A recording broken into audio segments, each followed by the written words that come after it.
Authorities are investigating pipe bombs sent to politicians and media. The attempted attacks come just 2 weeks before the midterm election. Plus, LAUSD is encouraging teens to vote. We spoke to first-time voters about why they're excited for this election. And I'll have more on the boys in blue as they do battle with the Red Sox in World Series Game 2. Annenberg TV News is next.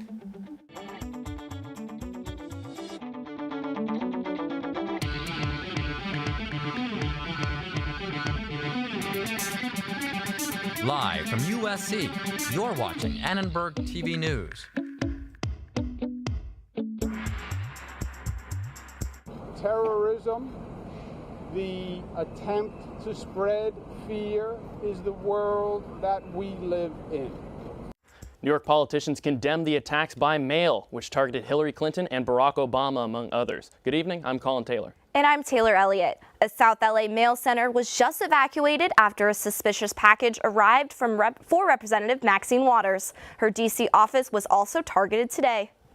The packages were intercepted by law enforcement officials this morning.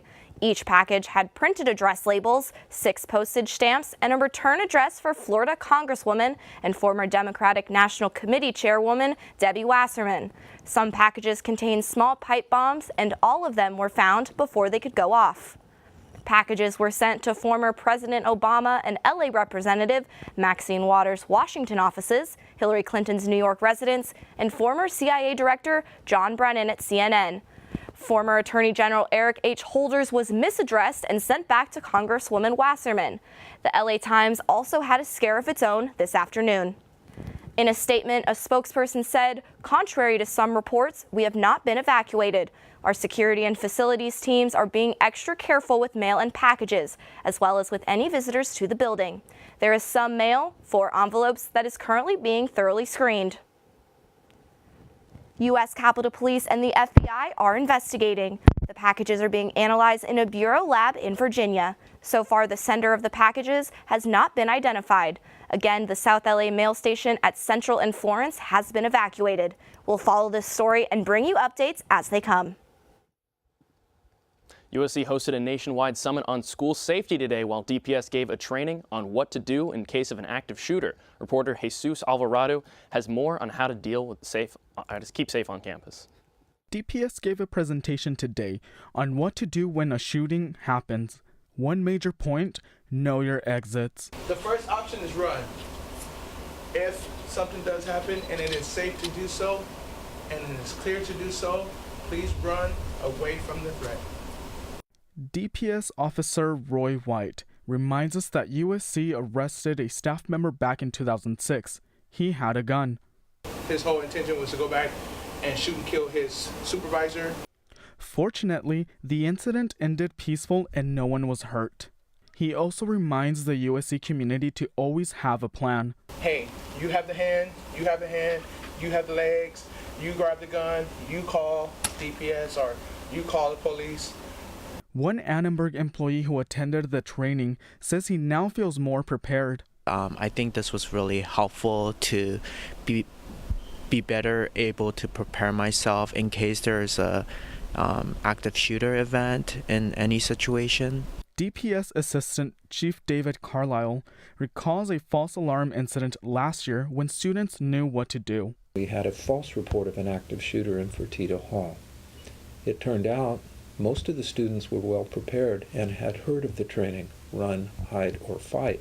Annenberg Dean Willow Bay was part of a nationwide summit on school safety today. Students shared their concerns and the role they can play in supporting a safer school environment. I think given the safety, health, and well-being of our community is a shared responsibility. It's really up to all of us to speak up if we see something that just doesn't look right. So, remember, if you see something, say something. For Annenberg Media, I'm Jesus Alvarado. The Los Angeles Dodgers are back at it tonight for Game 2 of the World Series in Boston. Our sports anchor Angel Vizcarra has more. Angel? Thank you very much, Taylor. Well, unfortunately, the Dodgers opened the World Series last night with a tough 8-4 loss against the Boston Red Sox in Game 1 of the Fall Classic. But now let's take a quick look at how this ball game is going today. Top of the second inning, we're still in a scoreless ball game. Hyunjin Ryu, the pitcher for the Dodgers tonight, retired the side 1-2-3 in the bottom half of the first inning against the Red Sox. A couple of strikeouts tonight from Matt Kemp and Chris Taylor in this top half of the second inning, but we'll keep you posted on how things are going, folks. But now, quickly, let's take a look back at last night's contest out at Fenway Park. A second inning home run from Matt Kemp and 3 runs batted in from Manny Machado were not enough for the Dodgers as a 7th inning pinch hit 3-run blast from Red Sox infielder Eduardo Nunez gave Boston a lead they would not surrender for the rest of the night. And like I mentioned, folks, I'll be back in a bit with an update on how the Dodgers are faring in World Series Game 2. Colin, back to you. Public health officials launched a new video campaign today focusing on preventing HIV. Reporter Isaac Cullens reported on the pill that could stop the virus from reproducing. The LA County Department of Public Health just launched an initiative to raise awareness about HIV prevention medication. With this initiative, the Division of HIV and STD programs is focusing on women of color in the county gaining access to preventative pills called PrEP. PrEP stands for pre-exposure prophylaxis. It's the process of a person taking a pill daily to prevent HIV. In LA County, every year there are about 1,850 new HIV infections, and 200 of those are in women, and they're usually in Black and Latina women. A spokesman for the LA County Department of Public Health says there is also an emergency form of the pill that can be taken in the case of sexual assault or other sudden contact with the virus. There's a 72-hour window to take the individual to any ER in Los Angeles County. If they were exposed to HIV, PEP will prevent the virus from reproducing in their cells. The medication prevents HIV from reproducing in cells and decreases the risk of HIV up to 99%. Behind me is the California African American Museum, where the LA County Department of Public Health is debuting their video series called Sister Friends Get Prepped. These videos are an effort to raise awareness for the PrEP HIV prevention pill. The video series features real women and celebrities talking about their encounters with HIV as well as why it's important for them to use PrEP. PrEP was approved by the FDA in 2012, according to public health officials. We are trying to increase the conversation about what PEP and PrEP do so that the individuals in the county know what's available to them, how to get it, where to get it. The Department of Public Health is hoping that this campaign will ensure that as many people as possible know about PrEP as a tool for HIV prevention. For Annenberg Media, I'm Isoke Cullens. Lots of traffic in your neighborhood? Well, GPS applications like Waze might be the culprit. The City Council's Transportation Committee met today to discuss the impact of mobile routing apps. The committee acknowledged that LA's street system was not built to support this traffic near homes. A suggestion was even made to certain roads to be turned off on apps when they get too crowded. The department can work with the map makers to identify streets that are not designed to accommodate large volumes of traffic. And so if the categorization of certain streets can be improved, then the efficiency of our street network and also of applications can be improved at the same time. Members of the committee raised safety concerns, but acknowledged more research needs to be done. The midterm election is less than 2 weeks away. Reporter Leah Chang shows us how hundreds of LA high school students cast their first ever ballot today. This is the first year that early voting centers are open in California, and many organizations are focused on getting young people out to vote. 18-year-old high school student Fabiola Aligada is voting for the first time in the Ready to Vote party at the Los Angeles County Registered Office in Norwalk. I'm so glad I did it at this event and with Power California and with so many young people, because I get to show them I'm young and I voted too. More than 400 LAUSD students attended the event put on by Power California, a civic engagement organization working to mobilize young people of color. An LA Times survey shows only 16% of 18 to 24-year-olds voted in the June 5 California primary. Power California says voting at age 18 can impact future voting behavior. That if we actually look at the research, we find that if we don't get young people in sort of that first set of elections where they are not voting, we actually lose them at least for a decade, if not for a couple of decades. According to state data, nearly half of the pre-registered Californian teens have no party preference, and 1/3 of them identify as Democrats and 10% as Republicans. Organizers said the goal is to educate young people about issues. It's really amazing to see young voters excited and ready to get involved in their community and knowing that it is a power and a privilege to vote. A lot of young people at today's event are worried about issues that directly affect their families and neighborhoods. I care a lot about affordable housing. I voted on Prop 10 and Prop 5. There will be early voting centers at 10 different locations in LA County over the next 2 weeks. For Annenberg Media, I'm Leia Chen. A USC student organization is taking over the Ace Hotel tonight for a major musical event. A new pub is open tonight in the USC Village, and DPS is ready to catch fake IDs. Plus, bands will battle out tonight for Ground Zero. We spoke to one group about what they're doing to prepare for the competition.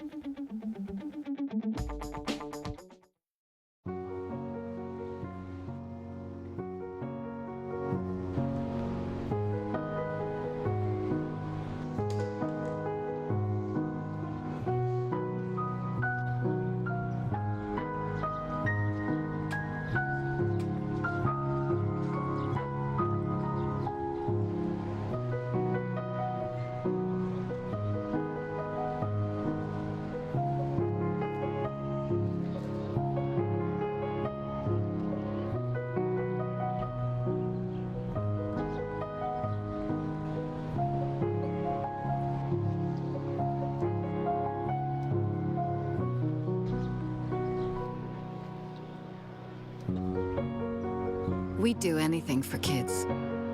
Yet 1 in 5 children in the U.S. struggle with hunger. Help end childhood hunger near you. Learn how at feedingamerica.org.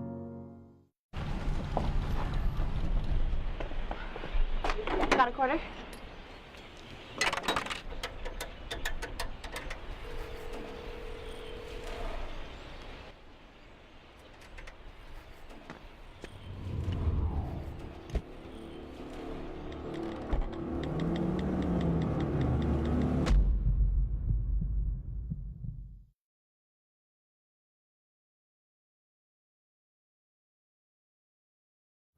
A new pub opened in the USC Village today, and DPS is ready with a plan to deal with any fake IDs. Annenberg Media's Charlotte Scott is outside the Rock and Riley's to welcome the party. Charlotte? Hi everyone, I'm at the USC Village outside of Rock and Riley's, which is celebrating its opening day. They're having a party from 5 to 8 p.m. and it's going on inside right now. When we first got here around 5 p.m., there were 2 lines on my left and right, one for RSVP and one for non-RSVP. There are a lot of security guards here checking IDs, and there's even a photographer right behind me. There's a photo booth waiting for people to come out after they're done eating and drinking inside. While there are a lot of restaurants in the USC Village that already serve alcohol, this is the first Irish pub on campus. And so while the USC Village houses mostly freshmen and sophomores, Annenberg Media's Emily Fuller looked into expected fake ID use at Rock and Riley's. Rock and Riley's in the USC Village joins a handful of other restaurants that serve alcohol. The Irish pub-themed restaurant on the corner of Jefferson and Hoover will be open until 2 a.m. The rest of the village closes at 10 p.m. DPS says it raises concerns about underage drinking. It's their responsibility to stop people when they come into the establishment and examine their ID. They already have their own training program on how to identify fake driver's license. Fake IDs are an ongoing issue at the village. Last month, DPS said there was an 800% rise in fake ID citations since the village opened last year. The violations are mainly at Target and Trader Joe's. At nearby Greenleaf, a manager says they have only confiscated 2 to 3 fake IDs because they use an electric card reader to verify age. BBCM says they also have a strict policy about checking IDs. Well, first of all, anybody that sits at the bar has their ID checked. Many of the dorms in the village house underage students, including freshmen. Students say they'd be interested in visiting the new restaurant once they turn 21. I would assume they would be more intense about fake IDs if it's an on-campus entity. A spokesperson for Rock and Riley's says they envision the restaurant as a gathering place for students, faculty, and the community. It will feature a full bar for those of legal drinking age. For Annenberg Media, I'm Emily Fuller. I'm still here at Rock and Riley's and people are continuing to trickle in. The party ends at 8 p.m., but Rock and Riley's is open until 2 a.m. every single night of the week. That's all I have here from Rock and Riley's. I'm Charlotte Scott for Annenberg Media. Back to you in the studio. A USC student group is putting on a major concert. Entertainment reporter Brogan Craner is in the media center with the story. Thanks, Colin and Taylor. Tonight, USC student-run organization SC Sound System is throwing an event not to be missed. Our motto is, it's not just a school, it's a vibe. So we're just trying to promote that vibe to all the students in the most vibiest place in LA, which is the Ace Hotel.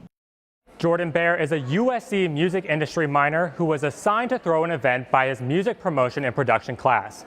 His organization, SC Sound System, is now putting on a live concert tonight called Discovery at the Ace Hotel.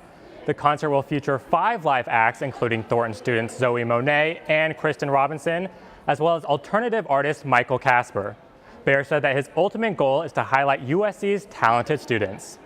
The event tonight, we're just trying to promote USC acts and USC talent. There's so much talent at the school, and basically we just want that to be heard and people to actually recognize that. Discovery at the Ace Hotel will take place tonight from 7 p.m. to 12 a.m. at the Hotel Segovia Hall. Tickets are available at the concert's Facebook page. Colin and Taylor, back to you. Let's toss it over to our weather anchor, Sammy. Well, all the stories about the talented people can't help but get me in a sunny disposition, which pretty much matches what this week has been. Today, sunny, 74, pretty comfortable temperature, and moving on into tomorrow, we also have fairly nice temperatures, pretty warm at the coastline. It's also keeping it up pretty coastline. Yeah, at the coastline, it's also going to be pretty warm over there. And obviously cooler towards the water, and then moving towards the LA basin, it'll be 84 at USC, and in the comfortable temperatures, very sunny once again. And looking into the rest of the week, there is a little bit of cloud coverage tomorrow, but after that, sunny all the way through. An artist is using tiny cameras around Lake Tahoe to depict climate change. Each camera will take one photo over the course of 1,000 days. The project uses pinhole cameras, one of the oldest forms of photography. A small hole at the front of the camera lets light shine through, fading the dark paper inside where the light is the brightest. With an exposure time of 1,000 years, consistent scenery will create a clear picture, but major changes to the environment will make the old landscape into a ghostly shadow. I wanted to build some sort of a mechanism of responsibility or even a paranoia. And so I started thinking about surveillance cameras and making surveillance cameras where the surveillance was not the state or a neighbor looking over you, but it was the next generation doing so. Those who are most affected by our decisions are those not yet born. The photos won't be ready to view until 2018, but Sierra Nevada College will be hosting a Tahoe Timescape exhibit every few years along the way. Well, thank you so much, Sammy. Back to you, boys. Well, if you want to experience USC's first ever Battle of the Bands, roll on over to Ground Zero. The lineup includes acts such as sister duo Megan and Caitlin, who told us about their history with this type of competition. We've been playing with each other for about 3 years. We actually started with a high school Battle of the Bands. That's how we became a band, and now here we are. College Battle of the Bands. Wow. So we started out with a high school Battle of the Bands, and then we ended up winning that, and so we just stayed together, and then we did like the Illinois State Battle of the Bands, and we made it all the way to the finals, and then I had to come here for school. So USC is the reason why we didn't get to go to Yes. The sisters describe themselves as New, Allie, and AJ. They're one of the 4 bands competing. The rest were chosen by the USC Concerts Committee. I spoke to their co-directors about how they narrowed down the bands. All of the bands that applied were amazing, so it was really hard to narrow it down to just 4, but we wanted to keep the show nice and, constant. Yeah, we're just trying to start a little tradition, engage the talent that we have here and get everyone excited. The lineup consists of the bands Megan and Caitlin, Kat, Sir Please, and Aoni. The event will be held at Ground Zero Performance Cafe at 7 o'clock. Well, let's toss it over to our sports ankle, Angel Viscara. All right, I'm ready for the toss. I'm ready to catch. Thanks, you two. Well, after the break, we'll be sure to keep you posted on how the Dodgers are doing in Game 2 of the Fall Classic. Also, we had the chance to chat with USC women's volleyball star and junior outside hitter Kalia Lanier about her team's big contest with Stanford this weekend. And finally, we'll touch base with the USC football team as they prepare for a big contest with the Arizona State Sun Devils this Saturday. ATVN Sports, up next. Recently, our country has witnessed catastrophic devastation.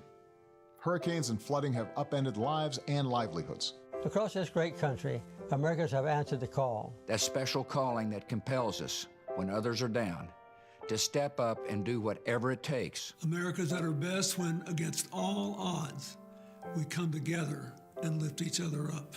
Please donate to oneamericaappeal.org. America needs you. Thank you. Thank you. Thank you. Thank you. Thank you. Listen, I realize that I'm not perfect, but it all really started to change because you judge me for having a problem. No one is going to know that I need help. I need help. I know that no one is going to judge me for having a problem. I realize that I'm not perfect, but it all really started to change because you listen. Bye-bye. Hi. Hoping for a crisp breeze to help keep you alert. Oh, he took a sip of water too. That'll probably help. You were probably going to turn down the radio too, so you could focus, right? Probably okay isn't okay. Right? If you see a warning sign, stop and call a cab, a car, or a friend. I think the water line is what really drove it home. I blew on him. And welcome back to ATVN. The Dodgers are currently locking up with the Boston Red Sox in Game 2 of the World Series. So let's not waste any time checking in on how the boys in blue are doing so far tonight. Currently, we have a 1-0 ball game in the top of the third, and Ian Kinsler RBI single to left field scored Boston's Xander Bogaerts. Hyunjin Ryu was doing pretty solid up until that point in the contest, but now heading to the top of the third, Yasiel Puig, Austin Barnes, and Brian Dozier up for the Dodgers. So let's hope the Dodgers can pull out what would be a huge win tonight in Boston, even things up before they come back to LA for Friday's Game 3. But now let's keep things out on the USC side. Another USC team with a big weekend lined up ahead is the 15th ranked USC women's volleyball team. They'll be taking on the number 2 ranked Stanford Cardinal at the Galen Center this Friday. Junior outside hitter Kalia Lanier swung by our studios today to chat about the big contest with the Trees. Stanford is definitely very physical, how they're hitting balls, and it kind of is intimidating. It can be for anyone, just as long as you have that mental focus and the mindfulness of being in the game and trying to learn from your mistakes. I think that's what makes a national championship winning team. After playing the Cardinal, USC will wrap up their weekend with another home contest against Cal on Sunday. The top-ranked USC men's water polo team is gearing up for a big match against the number 5 ranked Pacific Tigers this Saturday in their home pool. Drivers Marin Dasic and Marko Vavic know the Tigers will be hungry to stump the top-ranked Trojans. Getting ready for UOP, they're a good team. They're one of the top 5 this year, so a lot of serious training, a lot of mental work, a lot of video outside the pool. I think we have to work on our defense, and our defense is always the main thing we have to improve on. Goals are going to come, but through defense we get the good offense. Prior to USC's contest with Pacific on Sunday, the Trojans will be taking part in their alumni game on Saturday. So I'm joined by correspondent Cecil Hannibal to talk all things USC football. Cecil, we're talking about our water polo team that gets wet. Let's talk about a football program that feels a little dry right now. We're going to do a little segment called Agree or Disagree. I'm going to shoot statements at my man, and he's going to let me know whether he agrees or disagrees. So, you know, I love to play games. You play games with my heart. We'll see where that goes. JT Daniels will carry the Trojans to a Rose Bowl this season. What are you thinking, my man? Honestly, you're not going to like this, but I'm going to have to disagree. The Trojans, they're having a mediocre season right now, right? We have to win the Pac-12 South and win the Pac-12 championship to make it to the Rose Bowl. Okay. And we're number 2, Utah's number 1, and we just got blown out by Utah by 20 points. So the odds of this happening are very low. It really just comes down to, can JT perform for the rest of the season? Because they have a weak schedule coming up these next 4 games. All right, sweet. Let's blaze through this thing, Cecil. Let's keep moving along. The Trojans will win their next 3 games. We have Arizona State, Oregon State, and Cal. How are you feeling about these next 3 games for the Trojans? So, you're going to like this one. I hope so. I think they can do it, right? So, we're talking about Arizona State, right? That just comes down to, is JT going to play this weekend, right? Yeah. He's under concussion protocol. We don't know if he's going to play, if it's going to be him or Jack Sears. But if he plays, I think we'll beat Arizona State this weekend. They're having a rough year too. But the next team, Oregon State, they are awful this year. Let's just be honest. Yeah. They're 0-4 in conference play, and they just got blown out by 40 points by Cal, who's also having a mediocre season. Look, the Pac-12 is a little mediocre this year. Yeah. But, on the North is good, South is struggling, but that's another discussion. But the next team is Cal, right? Like I just said, they're having a rough year. We play them on homecoming night. All right. We have to win that. For sure, Cecil. Well, thank you for joining me for today's segment. You mentioned that there's a chance JT Daniels might not be under center this week. Jack Sears might be. And here's Hilton talking about Jack Sears. Ready to go. And so we're prepping him, preparing him just like he does every week. I think Jack brings to the table is great athleticism, and he's very similar to Matty, in the fact that he can't create, he can do some quarterback-driven runs. USC's got their big matchup with ASU at 12:30 p.m. at the Coliseum this Saturday. So we'll have to see who's under center for USC. Big night for USC and for the Dodgers. Go Blue. Thanks, Angel. Yeah. Well, thanks, Angel. We'll be right back.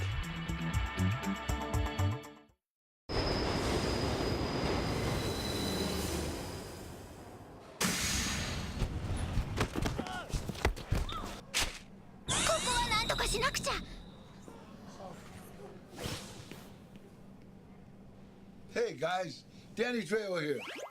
There was going to be a whole song and dance routine about how you should wait your turn to enter the train.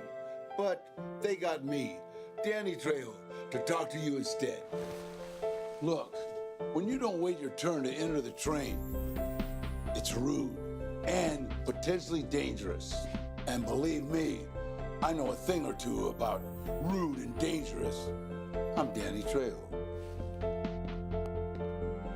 Don't be like rude, dude. Be kind, like super kind.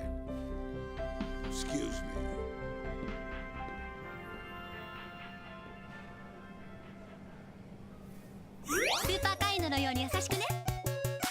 I adopted Bento in 2010 from a shelter. As it turns out, we have very similar personalities. And this cat makes me make art because he's always motivating me to take pictures of him, to draw pictures of him. He just is motivating artistically. It's just that simple. Well, he's my best friend, but a lot of people know him as Keyboard Cat.